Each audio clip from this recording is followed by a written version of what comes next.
अब जैसे कि आपको याद होगा लास्ट एपिसोड के एंड में हमें यहाँ पे गोटो की टीम का सीन दिखाया गया था जहाँ पे शिमुजू की गर्दन कट चुकी थी। भाई काफी खतरनाक सीन। और वही से हमारा ये सीन फिर से शुरू होता है। मतलब इस एपिसोड की शुरुआत यहीं से होती है। ओके, तो बेसिकली उसके साथ वाले हंटर्स एकदम से शॉक हो जाते हैं। वो सोचते हैं यहाँ पे चल क्या रहा है और इनके आसपास कोई घूमने लग जाता है बेसिकली। ठीक है, भले ये लोग उसके ऊपर हमला करने की कोशिश करते हैं लेकिन हमें दिखाया नहीं जाता कि वो है क्या चीज, और इन सबकी वाट लग जाती है, इन सबकी गर्दनें कट जाती है। दूसरा यहाँ पे हमें डंजन के अंदर का सीन दिखाया जाता है और बेसिकली यहाँ पे भाई माँ डोंगो का अच्छा खासा सामना कर रहा होता है इन एंट्स का, जो कि काफी ज्यादा बड़ी होती है। मतलब एक तरीके से रॉयल गार्ड्स बोल लो इनको। ये हर एक एंट एक एस रैंक के हंटर के बराबर होती है। ठीक है, इस वजह से यहाँ पे माँ डोंगो इनको शील्ड से रोकने की कोशिश करते हैं और चाहे उसकी मदद करती है इनको मारने के लिए, और वो काफी कमाल की होती ही है। ठीक है, लेकिन एक बात है, ये ज्यादा नहीं होती है। इन्होंने ज्यादातर एंट्स की वाट लगा दी होती है। ठीक है, अब आपको याद होगा इनके साथ एक एस रैंक का हीलर भी है और ये और कोई नहीं बल्कि ब्योंगो है। और वो यहाँ पे ये कहता है कि चिंता मत करो, मैं हूँ तुम लोगों के साथ, तो बस बेझिझक आगे बढ़ते रहो। ठीक है, तो एक बताता है यहाँ पे कि तुम्हें तो बिल्कुल भी लड़ाई करना पसंद नहीं, तो तुम ऐसे कैसे बोल सकते हो। तो ब्योंगो यही चीज बताता है कि तुम्हें पता है ना, मैजिक बीस्ट को पूरी तरह से खत्म करना होता है, क्योंकि अगर तुम उसका सिर्फ सर उड़ाओगे तो उसके बाद भी वो हिल डुल सकते हैं। तुम्हें ये बात तो पता होनी चाहिए, तुम तो एक अच्छे खासे हंटर हो, है कि नहीं। तो यार इनका ये वाला सीन है कि जैसे जैसे ये लोग अंदर जाएंगे इनको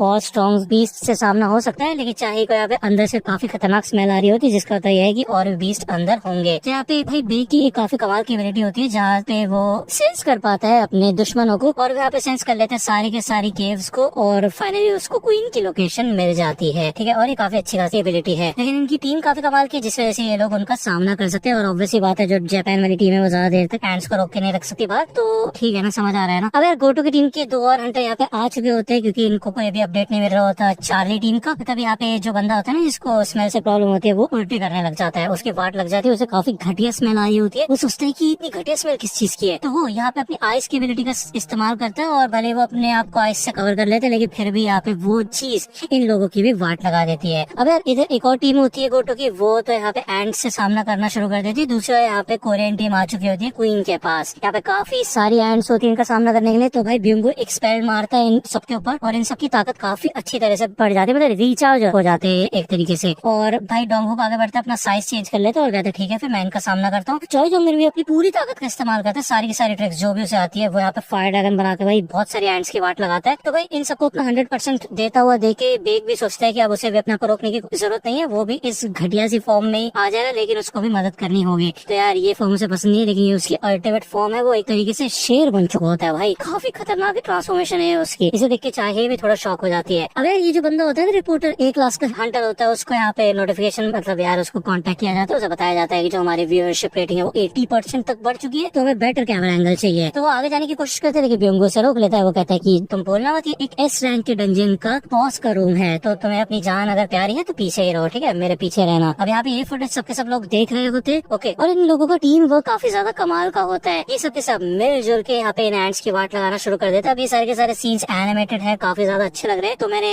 ये वाला एपिसोड पूरा अपलोड कर दिया टेलीग्राम चैनल पे, देखना मत भूलना। ओके, ये सब के सब लोग काफी अच्छा खासा कोऑर्डिनेशन करते हैं यहाँ पे, चाहे भी अपना कमाल दिखाती है। ठीक है, और एंड में सिर्फ और सिर्फ यहाँ पे क्वीन बची होती है। अब ये लोग यहाँ पे क्वीन को टारगेट करना शुरू करते हैं। तो जब माँ डोंगवुक और बेग उसका सामना करते हैं, तो ये क्वीन अपने मुंह से पॉइजन टाइप फेंकती है, जिससे कि ये दोनों काफी बुरी तरह से जख्मी हो जाते, जल जाते हैं इनकी स्किन। लेकिन 1 सेकंड बाद यहाँ पे ब्योंगो इन दोनों को हील कर देता है। ओके, और वो ये कहते हैं कि जब तक मैं यहाँ पे हूँ तब तक मेरे टीम के मेंबर्स खड़े रहेंगे। तो यहाँ पे क्वीन ब्योंगो के ऊपर हमला करने आती है, लेकिन डोंगवुक इस हमले को रोक लेता है, और साइड से इधर चॉय जोंगिन भी उसके ऊपर हमला करता है। मतलब क्वीन की बुरी तरह से इधर वाट लग रही होती है, तभी यहाँ पे क्वीन बहुत बुरी तरह से चिल्लाना शुरू कर देती है और यहाँ से भागना शुरू कर देती है। लेकिन ये लोग यहाँ पे इस क्वीन को पकड़ लेते हैं और चाहे को बुलाते हैं, चाहे यहाँ पे काफी फुर्तीली हो जाती है, और ब्योंगो भी उसकी स्पीड और बढ़ा देता है, जिस वजह से यहाँ पे काफी तगड़े अटैक्स करती है वो, और पूरी तरह से क्वीन के पैरों को काट के रख देती है। वो अपना फाइनल अटैक करती है इस क्वीन की गर्दन पे, जिस वजह से यहाँ पे क्वीन की गर्दन मतलब सर कट के नीचे गिर जाता है। अब यार ये लोग काफी ज्यादा थक चुके होते हैं, बाहर जो ऑडियंस होते हैं जिन लोगों ने ये सब कुछ देखा होता है लाइव, वो सब काफी ज्यादा खुश हो जाते हैं, चीयर अप करने लग जाते हैं। ये काफी अच्छा खासा मोमेंट है कोरियन टीम के लिए, क्योंकि इन्होंने जीत हासिल कर ली है जेजू आइलैंड पे। अब ऑब्वियसली बात है क्वीन मर चुकी है, तो तकरीबन 1 साल बाद ये सारी के सारे एंड्स भी मर जाएंगे जो बची बुची होंगी, ठीक है ना। और कुछ समय बाद यहाँ पे इंसान फिर से रह पाएंगे। ओके, ब्योंगो आता है और वो कहता है कि फाइनली हमने योनसुक का बदला ले लिया। ये सब के सब काफी ज्यादा खुश होते हैं, लेकिन तभी यहाँ पे हमें अलर्ट दिखाया जाता है कि जो क्वीन ने चीखा था, सारी की सारी एंड्स से इधर वापस क्वीन के पास जाना शुरू कर दिया है। अब वो जो बैरियर यहाँ पे चॉय जोंगिन ने बनाया था वो भी भाई टूटने लग जाता है बुरी तरह से, और ये चीज यहाँ पे चॉय जोंगिन को पता चल जाती है। लेकिन एक बात साफ होती है कि ये बैरियर काफी ज्यादा खतरनाक था, और ये मामूली एंड्स इस बैरियर को तोड़ नहीं सकती, जरूर कुछ गड़बड़ है। तभी यहाँ पे इनको भाई काफी खतरनाक और फील होता है, ये सब के सब डर जाते हैं, और यहाँ पे आती है एक ब्लैक या फिर मैं बोलूँ डार्क ब्लू कलर की एंट जो कि भाई अपने पैरों पे चल रही होती है। अब आपको बताओगे यार वो जो एंट्स थी वो इवॉल्व हो चुकी है और पैरों पे चल सकती है, लेकिन ये उनका एक एडवांस रूप मान लो जो उस बड़े वाले अंडे से निकला था, ठीक है, वही है ये। और इसका और इतना खतरनाक होता है ना, इसकी स्मेल इतनी खतरनाक होती है कि चाहे तो नीचे गिर जाती है, वो समझ जाती है कि ये कोई आम बीस नहीं है। ओके, यहाँ पे डॉग वो हमला करने की सोचते हैं, लेकिन भाई वो एकदम से रुक जाता है, उसका खतरनाक ऑरा देके वो यहीं पे जम जाता है। अब ये एंट इधर आता है क्वीन के पास और भाई क्वीन को खाना शुरू कर देता है। इसे देखिए लोग तो जम जाते हैं, इनको समझ नहीं आता क्या करे। तभी यहाँ पे वो एकदम से चाहे के पीछे आता है और भाई काफी खतरनाक अटैक करके यहाँ पे चाहे को उड़ा देता है, वो पिलर पे जाके गिरती है। इधर डॉग वो हमला करने की कोशिश करता है इस एंट के ऊपर, लेकिन भाई वो उसका हाथ तो तोड़ देता है, उसकी शील्ड को भी तोड़ देता है, साथ में उसका दूसरा हाथ भी तोड़ के अलग कर देता है। बे को भी बुरी तरह से जख्मी कर देता है, चॉय जोंगन को भी बुरी तरह से जख्मी कर देता है, यहाँ तक कि लिम टाइगर इधर एक एरो फेंक के मारता है, उस एरो को पकड़ के तोड़ देता है और लिम टाइगर को भी वाट लगा देता है। मॉडोंगो को इधर फिर से हील कर देते हैं ब्यूंगू और उसके दोनों हाथ को फिर से रिग्रो कर देता है इधर भाई, क्योंकि सबसे ज्यादा ताकतवर है वो। और ब्यूंगू ने अपनी प्रेजेंस को छुपा लिया होता है, वो अपने आप को इनविजिबल कर चुका होता है स्पेल से, जिससे कि कोई उसे देख ना पाए। इसका एक ड्रॉबैक है कि वो बस हिल नहीं सकता, ठीक है, लेकिन इतना तो वो कर ही सकता है। डोंगो के यहाँ पे लगना शुरू करता है, लेकिन भाई ये एंड उसको उठा उठा के पटकता है, भाई पटक पटक के मारता है। अब यार इसकी तो वाट लगा के रख देता है वो, और फाइनली वो इधर ब्यूंगो को भी देख लेता है। तभी यहाँ पे एकदम से चिल्लाता है देख, और यहाँ पे भाई ब्यूंगो के मुंह से खून निकलने लग जाता है। हमें दिखाया जाता है कि भाई उस एंट ने यहाँ पे पीछे से काफी खतरनाक अटैक किया होता है ब्यूंगो को और उसकी छाती में से हाथ डाल के बाहर निकाल दिया होता है दूसरी तरफ से। और भाई वो बस बोलता है इतने में कि भाई बेग यहाँ से भाग जाओ, तभी ये एंट उसका सर भी खा जाता है और भाई ब्यूंगो की बॉडी को उठा के फेंकता है बेग के ऊपर। भाई अब वो बेग के पास आके उसका सर पकड़ लेता है और इस वजह से यहाँ पे उसकी जो ट्रांसफॉर्मेशन होती है ना वो उलट जाती है। अब ये एंट कुछ बोलने की कोशिश करता है, ऐसा लगता है कुछ प्रोसेस कर रहा है, उसके अंदर से ऐसी आवाज आती है कि हे युनहो प्लीज भाग जाओ। अब ये आवाज यहाँ पे होती है ब्यूंगो की।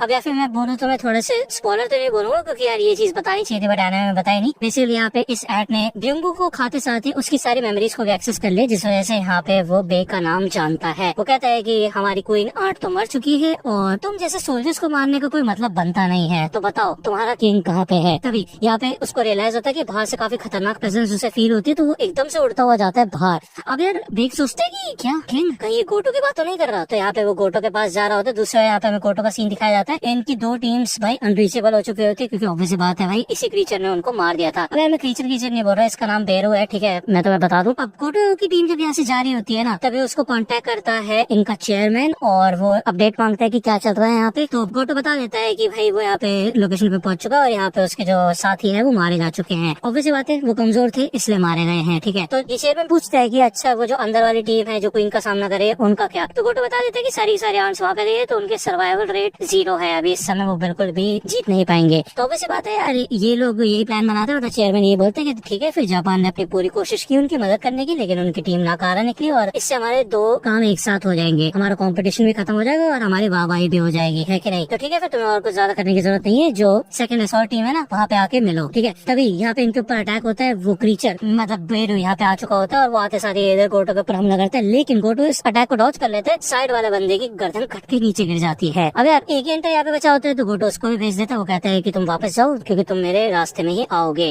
अब यार बेरू पूछते है कि क्या तुम किंग हो। यहाँ पे गोटो वही चौड़ में कह देता है हाँ मैं ही किंग हूँ। तो बेरू उसके ऊपर अटैक करने के लिए जब आता है ना, तो ये ऑरा देख के इधर गोटो को आती है याद जिन्वो की।